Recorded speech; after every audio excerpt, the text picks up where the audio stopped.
अपनी ताकत को पहचान कर और अपनी ताकत के ऊपर विश्वास कर कर कोई भी इंसान अपने लिए एक बेहतर दुनिया बना सकता है। इन्हीं विचारों के साथ मैं सुचिता गढ़ीवाल आपका बहुत बहुत स्वागत करती हूँ कंपटीशन कम्युनिटी में। आज हम पढ़ने वाले हैं मध्य प्रदेश में समारोह या फिर मध्य प्रदेश में पर्व या फिर मध्य प्रदेश के प्रमुख व्यक्तियों के संबंध में एमसीक्यू। तो चलिए हमारे पहले प्रश्न की ओर आगे बढ़ते हैं।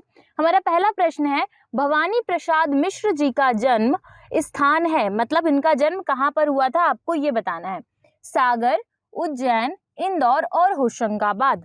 भवानी प्रसाद मिश्र जी की कुछ कविताएं हैं, कुछ लाइनें हैं, जैसे कि मैं सन्नाटा हूँ फिर भी बोल रहा हूँ, मैं शांत बहुत हूँ फिर भी डोल रहा हूँ, ये सर सर ये खड़खड़ सब मेरी हैं, यह रहस्य मैं इनको खोल रहा हूँ।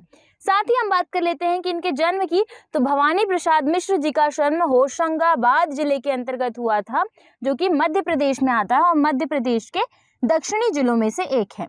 होशंगाबाद की बात करें तो यहीं पर पचमढ़ी स्थित है, आपको ये चीज भी याद रखनी है।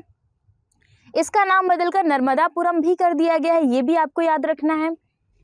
निम्नलिखित में से कौन सी पुस्तकें कालिदास द्वारा लिखित नहीं है? आपको बताना है कि महाकवि कालिदास के द्वारा लिखित पुस्तक कौन सी नहीं है।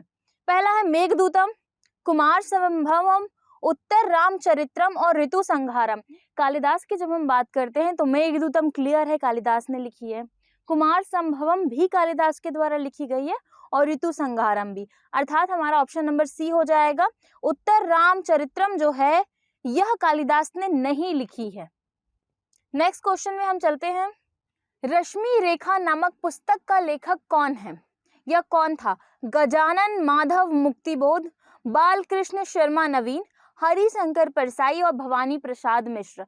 देखिए ये सारे लेखक रहे हैं, लेकिन जब हम बात करते हैं रश्मि रेखा की, तो रश्मि रेखा का लेखन किया था बालकृष्ण शर्मा नवीन जी के द्वारा, और जिन्हें पत्रकारिता के युग के निर्माता के रूप में भी जाना जाता है। कविराय की कुंडलियां, मृत्यु अथवा हत्या और अमर बलिदान किसकी प्रमुख कृतियां हैं? रामधारी सिंह दिनकर जी की एक कृति आपने सुनी होगी, कौन सी? रश्मि रथी। सुभद्रा कुमारी चौहान, इनकी एक कृति है जिसका नाम है बिखरे मोती, और दूसरा इन्होंने जो रानी लक्ष्मीबाई के ऊपर लिखी थी। अटल बिहारी वाजपेयी और इनमें से कोई नहीं। जब हम बात कर रहे हैं अमर बलिदान की या फिर कविराय की कुंडलियों की, तो ये कविता लिखी गई है अटल बिहारी वाजपेयी जी के द्वारा। ये है अटल बिहारी वाजपेयी जी, और इनका संबंध मध्य प्रदेश से ही रहा है, और उनकी एक बहुत मोटिवेशनल कोट है, वो मैं आपको पढ़ के सुनाती हूँ। क्या हार में क्या जीत में, किंचित नहीं भयभीत में, कर्तव्य पथ पर जो भी मिला, यह भी सही वो भी सही, वरदान नहीं मांगूंगा, हो जो कुछ भी, हार नहीं मानूंगा। सीधा सा संबंध है, आपको हार कभी नहीं माननी है, क्योंकि अगर आप हार मान लेंगे तो आप कभी भी फिर आगे जीत नहीं सकते हैं। ध्रुपद गायन कुमार गंधर्व का जन्म कहाँ हुआ था? देखो, ध्रुपद गायक कुमार गंधर्व का जन्म कहाँ हुआ था? मध्य प्रदेश, कर्नाटका, छत्तीसगढ़ और निम्न में से कोई नहीं। बहुत ही आसान है, कुमार गंधर्व का संबंध जो है वो मध्य प्रदेश से है। इस कारण से मध्य प्रदेश सरकार, भारत सरकार के द्वारा डाक टिकट भी जारी किया गया है, और मध्य प्रदेश सरकार के द्वारा कुमार जो हमारे गंधर्व जी हैं, इनका समारोह भी आयोजित किया जाता है। लेकिन बात जन्म की करेंगे तो इनका जन्म हुआ था कर्नाटक में। इस कारण से यहाँ पर हमारा आंसर बी सही होगा, ऑप्शन नंबर बी। कठिन काव्य के प्रेत से किस व्यक्ति को जाना जाता है, मतलब किस व्यक्ति को कहा जाता है कि वह कठिन काव्य के प्रेत रहे हैं? कवि केशव दास, कामता प्रसाद गुरु, माखनलाल चतुर्वेदी, इनमें से कोई नहीं। जैसे ही हम बात करते हैं कवि कठिन काव्य के प्रेत की, तो कठिन काव्य का प्रेत कहा गया है कवि केशवदास जी को, तो ऑप्शन नंबर ए हमारा सही होगा। ये यहाँ पे आपको कवि केशवदास जी दिखाई दे रहे होंगे। निम्नलिखित में से कौन मध्यकाल के साहित्यकार नहीं है, मतलब मध्यकाल में कौन से साहित्यकार नहीं थे? कुंभन दास, गजाधर भट्ट, गोरेलाल पुरोहित और भवभूति। देखो मध्यकाल की बात कर रहे हैं ना, तो मध्यकाल में भवभूति साहित्यकार नहीं थे। बात करते हैं भवभूति की, तो भवभूति महाकवि रहे हैं, और इनके द्वारा रजत रांगिनी, महावीर चरितम उत्तर रामचरितम, जो कि हमने अभी इसके पहले ऑप्शन में देखा था, उत्तर रामचरितम, और मालती माधव नामक किताबें भी लिखी गई हैं, कविताएं भी लिखी गई हैं। रहा किनारे बैठ पुस्तक के लेखक कौन है? सुभद्रा कुमारी चौहान, शिव मंगल सिंह सुमन, केशव दास, इनमें से कोई नहीं। देखो, रहा किनारे बैठ की जब हम बात करते हैं तो इसके लेखक इनमें से कोई नहीं है, क्योंकि इसके लेखक है शरद जोशी जी। तो रहा किनारे बैठ के लेखक रहे हैं शरद जोशी, तो इनमें से कोई नहीं। यहाँ पर ऑप्शन नंबर डी हमारा सही हो जाएगा। उस्ताद अलाउद्दीन खां संगीत एवं कला अकादमी किस जिले में स्थित है? ग्वालियर, सतना, भोपाल, इनमें से कोई नहीं। देखो, जैसी बात आती है ना उस्ताद अलाउद्दीन खां की, तो आपको पता होगा कि इन्होंने अपना संपूर्ण जीवन मध्य प्रदेश के मैहर वाले क्षेत्र में बिताया। तो मैहर किस जिले के अंतर्गत आता है? तो मैहर आता है हमारा सतना जिले के अंतर्गत, अर्थात यहाँ पर हमारा ऑप्शन नंबर बी सही होगा।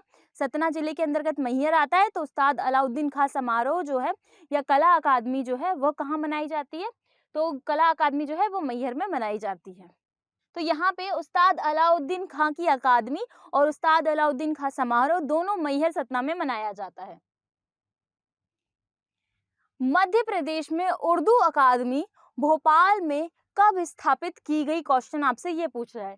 1966, 1976, 1989, इनमें से कोई नहीं। देखो, मध्य प्रदेश में उर्दू कला अकादमी की जब हम बात करते हैं तो ये भोपाल में स्थापित की गई और 1976 में स्थापित की गई, अर्थात हमारा ऑप्शन नंबर बी यहाँ पर सही हो जाएगा। इस अकादमी को आप देख सकते हैं, यहीं पर उर्दू अकादमी स्थित है। संत सिंगाजी मध्य प्रदेश के किस क्षेत्र के निवासी थे? बुंदेलखंड, बघेलखंड, मालवा और निमाड़। देखो, संत सिंगाजी का मेला कहाँ लगता है, याद आ रहा होगा। संत सिंगाजी के गीत कहाँ गाए जाते हैं? तो हमने पढ़ा था कि कल ही तुम कहाँ जाना, संत सिंगाजी की समाधि पे जाना। क्यों जाना है? क्योंकि वो निमाड़ में, हमने पढ़ा था कि निमाड़ में सबके दुख हर लेते, इस टाइप की कुछ हमने ट्रिक पढ़ी थी। तो आपको याद होगा कि निमाड़ वाले क्षेत्र में संत सिंगाजी का संदर्भ है, तो इस कारण से यहाँ पर हमारा ऑप्शन नंबर डी सही हो जाएगा। मध्य प्रदेश शासन द्वारा संगीत क्षेत्र में दी जाने वाली फेलोशिप कौन सी है?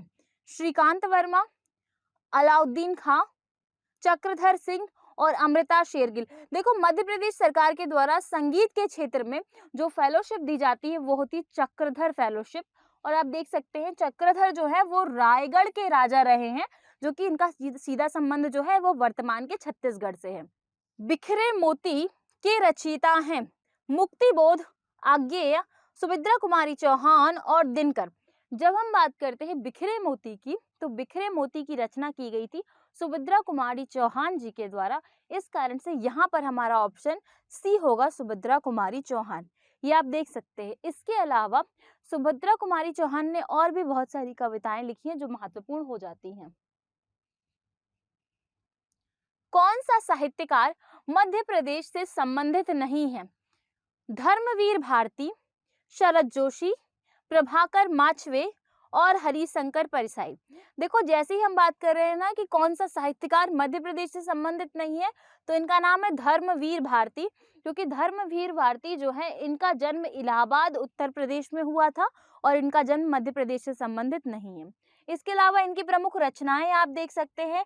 कनुप्रिया एक प्रमुख रचना है, सूरज का सातवां घोड़ा, गुनाहों का देवता, ये प्रमुख इनकी रचनाएं भी हैं। एक भारतीय आत्मा के नाम से किस प्रसिद्ध हिंदी साहित्य के साहित्यकार को जाना जाता है, या फिर साहित्य के लेखक कौन है? माखनलाल चतुर्वेदी, बालकृष्ण शर्मा नवीन, गजानन माधव मुक्तिबोध और भवानी प्रसाद मिश्र। देखो, क्या पूछ रहा है आपसे, एक भारतीय आत्मा के नाम से किसे जाना जाता है? तो एक भारतीय आत्मा के नाम से जाना जाता है माखनलाल चतुर्वेदी जी को। तो इस कारण से यहाँ पर हमारा ऑप्शन नंबर ए बिल्कुल सही होगा। मध्य प्रदेश के किस कवि को भारत का शेक्सपियर कहा जाता है? कालिदास, भर्तृहरि, भवभूति और माखनलाल चतुर्वेदी। देखो, भर्तृहरि तो पहले ही हटा दो, भर्तृहरि एक संत रहे हैं, एक राजा रहे हैं, तो यहाँ से हट जाएगा। बचा कालिदास। इसका सही आंसर है कि भारत के शेक्सपियर के रूप में हम कालिदास को जानते हैं। तो ऑप्शन नंबर ए यहाँ पर बिल्कुल सही हो जाएगा। तानसेन संगीत समारोह खालिस्तान में आयोजित किया जाता है, यहाँ पर खालिस्तान होना चाहिए था, खालिस्तान में आयोजित किया जाता है। भोपाल, इंदौर, रांची, ग्वालियर। देखो तानसेन जी का जन्म कहाँ हुआ था? ग्वालियर वाले क्षेत्र में। इनकी समाधि कहाँ है? ग्वालियर में। तो समारोह कहाँ होगा? वो भी ग्वालियर में होगा। तो विश्व संगीत समागम में तानसेन समारोह का आयोजन ग्वालियर जिले के अंतर्गत होता है, अर्थात ऑप्शन नंबर डी। पंडित कुमार गंधर्व समारोह खालिस्तान में आयोजित होता है, इंदौर, महेश्वर, धार और देवास। देखो कुमार गंधर्व की जब हम बात करते हैं तो कुमार गंधर्व आपको याद आ गया होगा, इनका जन्म कर्नाटक में हुआ था। इसके अलावा कुमार गंधर्व समारोह कहाँ होता है? आपको दिमाग में चल रहा होगा शायद इंदौर या फिर महेश्वर में, पर नहीं, कुमार गंधर्व समारोह जो है वो देवास में आयोजित होता है, अर्थात यहाँ पर जो है हमारा ऑप्शन नंबर डी सही होगा।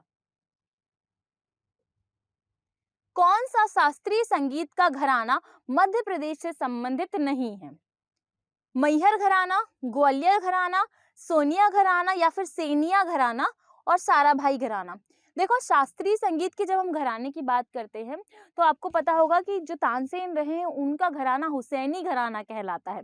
इसके अलावा यहाँ के आंसर की बात करें तो इसका सही आंसर होगा साराभाई घराना। साराभाई घराना का संबंध मध्य प्रदेश से बिल्कुल भी नहीं है। और ये जो आपको दिखाई दे रही है ये साराभाई घराने का की प्रमुख शास्त्रीय संगीतज्ञ हैं। नेक्स्ट चलते हैं, पंडित माखनलाल चतुर्वेदी का जन्म कहाँ हुआ था? भोपाल, होशंगाबाद, सीहोर और रायसेन। पंडित माखनलाल चतुर्वेदी जी का जन्म मध्य प्रदेश में होशंगाबाद जिले के अंतर्गत हुआ है, अर्थात यहाँ पर हमारा ऑप्शन नंबर बी बिल्कुल सही हो जाएगा। भारतीय संगीत, शास्त्रीय संगीत का घराना आमिर खान द्वारा स्थापित किया गया था, कौन सा घराना था वो? आगरा घराना, इंदौर घराना, किराना और पटियाला।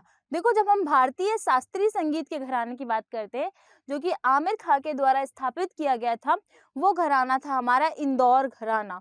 और इस घराने की महत्वपूर्ण बातें भी हम ऑलरेडी देख चुके हैं। निम्नलिखित संस्कृत कवियों में से कौन से मध्य प्रदेश से संबंधित नहीं है? कल्हड़, भवभूति, मंडल मिश्रा और कालिदास। देखो जैसे ही बात आ रही है कि संस्कृत कवियों मतलब कौन कौन से संस्कृत कवि रहे हैं उनमें से हमने बात करनी है, तो इसका सही आंसर होगा हमारा कल्हड़। कल्हड़ का संबंध मध्य प्रदेश से बिल्कुल भी नहीं रहा है। भवभूति मध्य प्रदेश से रहे हैं, कालिदास और मंडल मिश्रा तीनों जो हैं वो एमपी से संबंधित रहे हैं, अर्थात यहाँ पे हमारा सही आंसर होगा ऑप्शन नंबर ए। प्रसिद्ध शास्त्रीय गायक तानसेन का संबंध किस घराने से था? इंदौर घराना, ओरछा घराना, ग्वालियर घराना और जबलपुर घराना। इसका आंसर तो आप सोते सोते भी दे सकते हो कि ग्वालियर घराना इसका सही आंसर होगा। और ग्वालियर के अंतर्गत भी कौन सा घराना? तो हुसैनी घराना, क्योंकि हुसैनी जो है वो तानसेन की पत्नी का नाम था। इसूरी मध्य प्रदेश के किस क्षेत्र के लोक साहित्यकार के कवि थे, या मध्य प्रदेश के किस क्षेत्र के लोक साहित्यकार थे? बघेलखंड, बुंदेलखंड, निमाड़ और मालवा। देखो इसूरी की जैसे ही बात हो रही है ना तो इसूरी का सीधा संबंध रहा है बुंदेलखंड से। और बुंदेलखंड कौन सा क्षेत्र है? टीकमगढ़, छतरपुर वाला क्षेत्र बुंदेलखंड, ये महाराजा छत्रसाल वाला क्षेत्र। तो अर्थात यहाँ पर ऑप्शन नंबर बी बिल्कुल हमारा सही हो जाएगा। हिंदुस्तानी शास्त्रीय संगीत के इंदौर घराने का संस्थापक किसे माना जाता है या कौन है? आमिर खां, शाहमीर खां, बशीर खां और अमन अली खां।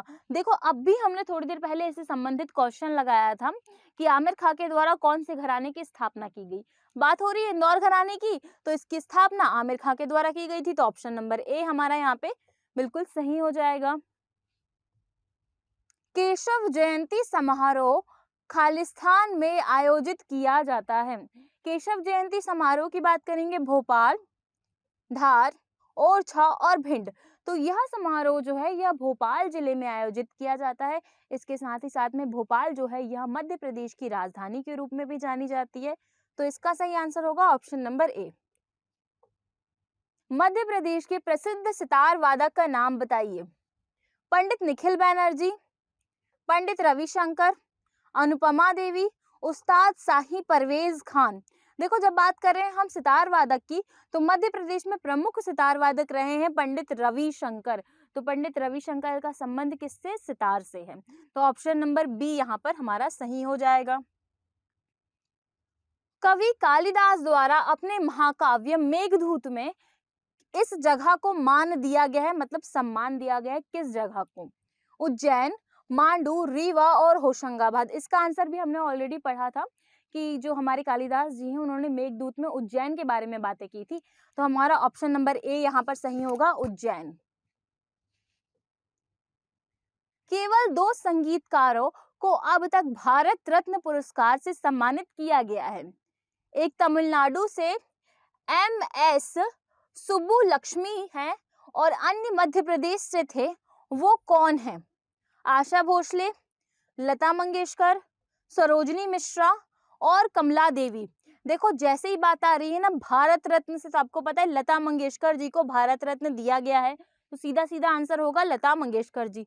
तो ऑप्शन नंबर बी हमारा यहाँ पर सही होगा। नेक्स्ट क्वेश्चन में चलते हैं। हंसते हैं रोते हैं किसकी कृति है? शरद जोशी जी की, हरिशंकर परसाई जी की, मुल्ला रमू जी की और सेठ राम की। तो हंसते हैं रोते हैं जो कृति है वो हरिशंकर परसाई जी की है, अर्थात यहाँ पर हमारा ऑप्शन नंबर बी बिल्कुल सही हो जाएगा।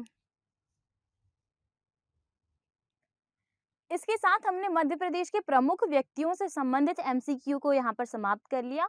आपको हमारी वीडियोस कैसी लग रही है हमें कमेंट में जरूर बताइएगा। Thank you so much. मिलते हैं आपसे नेक्स्ट वीडियो में।